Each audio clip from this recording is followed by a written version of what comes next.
penerangan. Dia ada 15 spesies Trigona. Silakan Encik Wali. Assalamualaikum warahmatullahi wabarakatuh. Selamat datang ke rumah pollinator di Madinah. Okey, di sini kita ada koleksi sebanyak 15 spesies untuk penduduk ni. Yang kita ada yang paling kita boleh mesra kita tu ada kita ada yang belakang ni lah. Kita boleh tengok depan sini lah. Dan di sini untuk display saja, dan kita punya kotak tu yang banyak tu dekat bawah sana lah, yang boleh tengok dekat dalam longan jadi kan di bawah. Kita punya yang jumlah yang kita ada lah kat sini. Okey. Sekarang saya terangkan lagi untuk belakang mengenai jenis kelulur kan. Kelulur ni bermula daripada tahun 2007 bermula, dan sini adalah tempat collection center spesies spesies. Yang lain tu kita dibawa untuk membiak, kita split koloni. Di situlah kita memperbanyakkan koloni-koloni kan. Sekarang adalah masa yang sesuai untuk kita split koloni. Sekarang ni ada musim jantan Musim jantan adalah sesuai untuk musim untuk split koloni. Di bawah di sini tidak cukup makanan jadi di bawah tu banyak bunga, longan, akasia, gelam dan sebagainya. Jadi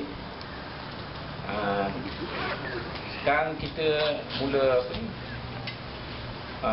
buat biologi, kita buat austin, buat ambil data, dan ada 3 spesies lah yang kita telah pasti boleh dikomersialkan kan. Dan sekarang ni kita tengah membiak spesies yang boleh dikomersialkan, iaitu Itama jenis hitam. Dia agak agresif sikit. Trigona Itama. Itama. Bob, Trigona Itama. Itu dia boleh dapat 4 produk daripada Trigona ni.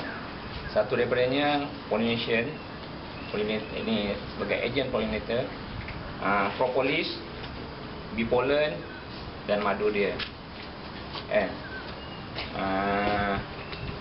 Setakat ni yang kita boleh harvest bee pollen dia dengan madu dia lah.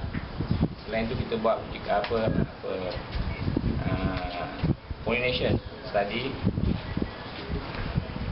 Yang propolis ni kita belum buat collection lagi, pasal teknik nak proses kita belum ada lagi, dan kita akan cuba carilah.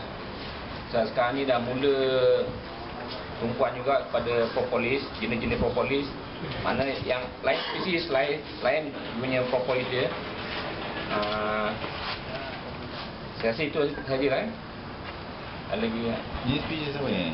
Ini apicalis. Tadi apicalis. Apicalis. Yang boleh dipelihara tadi 3 kan? Yang untuk komersial kan?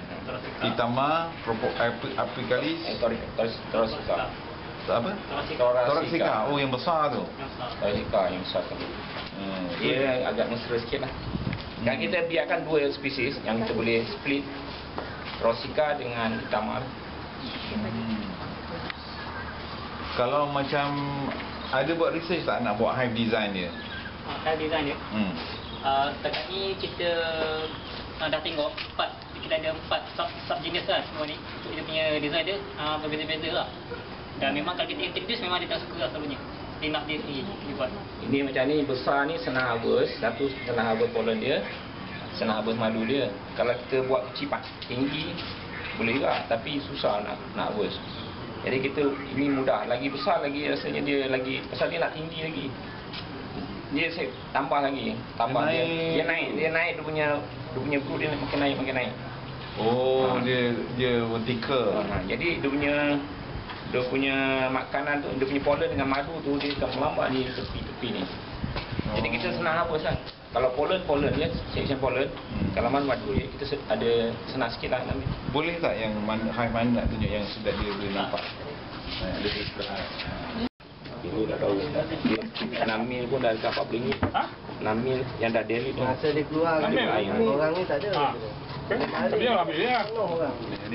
Kalau macam tak ada orang. Kalau kita pergi hari ni, satu hari berapa harga? Hari mana? Brut jantan. Drone. Ni drone. Mana queen ni? Ni queen dia. Oh tu, satu. Ni worker brood Ni apa apa ni? Ha? Apa sebenarnya? Ini Thoracea. Klasika. Yang paling besar apa? Thoracea. Ini. Ada lagi lebih kurang sama. Yes. Tak dapat lagi detect ini spesies. Ini madu dia. Ini madu dia. Ini madu dia. Dalam. Ini semua madu ni. Dia tak garang yang ni, jenis ni. Mesra. Dia mesra. Kotak kosong lah, tak ada hasil ke ni. Kita apa cair. Long, jangan long. Gini. Kau aja. Tak ada lagi. Kau sedut lah. Bang, dia nak apa ni ambil edak daripada koloni lain nak masuk sini macam mana? Ambil Ambil edak daripada koloni lain nak transfer kan? Masuk ke sini dia macam mana? untuk split tu. Split. Edaknya je kan. Jantan ke mana? Dia kan split kan letakkan brood lepas tu edak kan. Kecil juga. Kita letak sebelah-sebelah sebenarnya. Brood tu tak apa kita ambil kita letak yang tu. Yang edak ni kita nak ambil mana? Tak apa, nanti dia akan masuk lah. Dia akan masuk sini? Sebab dia ni, dia ada feromon tau. Dia panggil feromon yang mana dia kenal sarang dia. Bukan kita letak queen kat sini. Dia tak queen. Kata sebelah-sebelah ada queen, dia akan macam yang tak ada queen tu, dia ada respon dia tak ada queen kau. Dia akan terus buat queen share seluruhnya. Oh, maknanya queen tak transfer queen pun dia akan datang kan? Dia akan datang juga. Tak tahu masuk je dalam perut. Keluar dari ni. Yang ni lagi kalau ni Stingler lagi mana? Tapi kan nak tahu bayar tak bayar, pergi yang sebelah tu. Kacau. Kacau sarang tu lah. itu apa? Sama juga, tapi space yang kecil. Yang mana? Yang kayu? Ada garang lah. Jangan bang. Tak sempat nak lagi lah. Dia kalau siapa nak rasa rambut dibonding, pergi kat dia. Rambut dibonding. Boleh Mak Sis? Kau pergi. Lagi stylo. Kena buat auto.